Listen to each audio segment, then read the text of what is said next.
बंधुओं, हम कल्पना इच्छित फल के लिए बहुत करते हैं। सुख मिल जाए, ऐशो आराम मिल जाए, लेकिन हमें परिश्रम ना करना पड़े। हमारी कल्पना साकार नहीं होती तो हम ईश्वर को दोष देते हैं, ईश्वर ने हमारे साथ बड़ा अन्याय किया। लेकिन हम स्वयं नहीं सोचते कि हमारी जो कल्पना, हमारी जो इच्छा है, उसके अनुसार हम मेहनत भी करें, तभी हमें वो प्राप्त होगी। उसी के संबंध में एक रोचक प्रसंग आपके समक्ष प्रस्तुत कर रहा हूँ, देखिएगा। यदि पसंद आए तो लाइक और सब्सक्राइब जरूर करिएगा। एक मजदूर बिल्कुल अकेला था।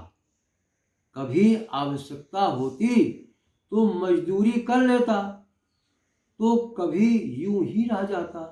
यानी जब इच्छा नहीं होती तो मजदूरी करने नहीं जाता। एक बार उसके पास खाने को कुछ नहीं था। वह घर से मजदूरी की तलाश के लिए निकल पड़ा।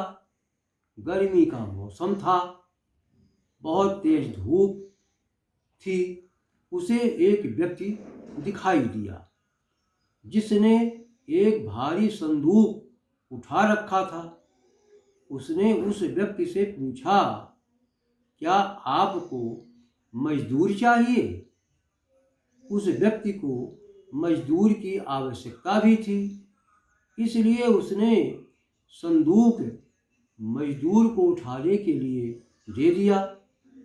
संदूक को कंधे पर लाद कर मजदूर चलने लगा। गरीबी के कारण उसके पैरों में जूते नहीं थे। सड़क की जलन से बचने के लिए कभी कभी वह किसी पेड़ की छाया में थोड़ी देर के लिए खड़ा हो जाता था। पैर जलने से वह मन ही मन झुंझला उठा और उस व्यक्ति से बोला, ईश्वर भी कैसा अन्यायी है। हम गरीबों को जूते पहनने लायक पैसे भी नहीं देता है। मजदूर की बात सुनकर वह व्यक्ति खामोश रहा। दोनों थोड़ा आगे बढ़े ही थे कि तभी उन्हें एक ऐसा व्यक्ति दिखाई दिया जिसके पैर ही नहीं थे। वह जमीन पर घिसटते हुए चल रहा था। यह देखकर वह व्यक्ति मजदूर से बोला, तुम्हारे पास तो जूते नहीं हैं, परंतु इसके तो पैर ही नहीं हैं। जितना कष्ट तुम्हें हो रहा है, उससे कहीं अधिक कष्ट इस समय इस व्यक्ति को हो रहा होगा। तुमसे भी छोटे और दुखी लोग संसार में हैं।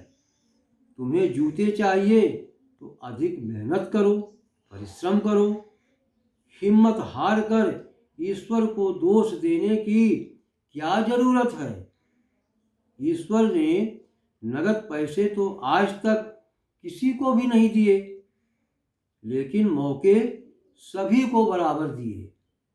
उस व्यक्ति की बातों का मजदूर पर गहरा असर हुआ।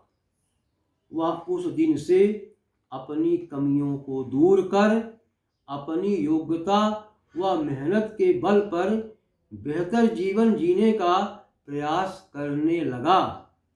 बंधुओं, ईश्वर ने हमें असीम शक्तियां दी हैं। इनसे जीवन निर्माण करना चाहिए।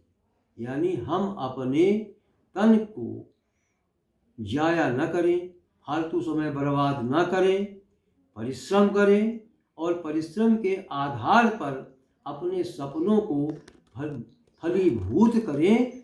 यही ईश्वर की प्रेरणा और हमारा सिद्धांत भी है। जय हिंद, जय भारत।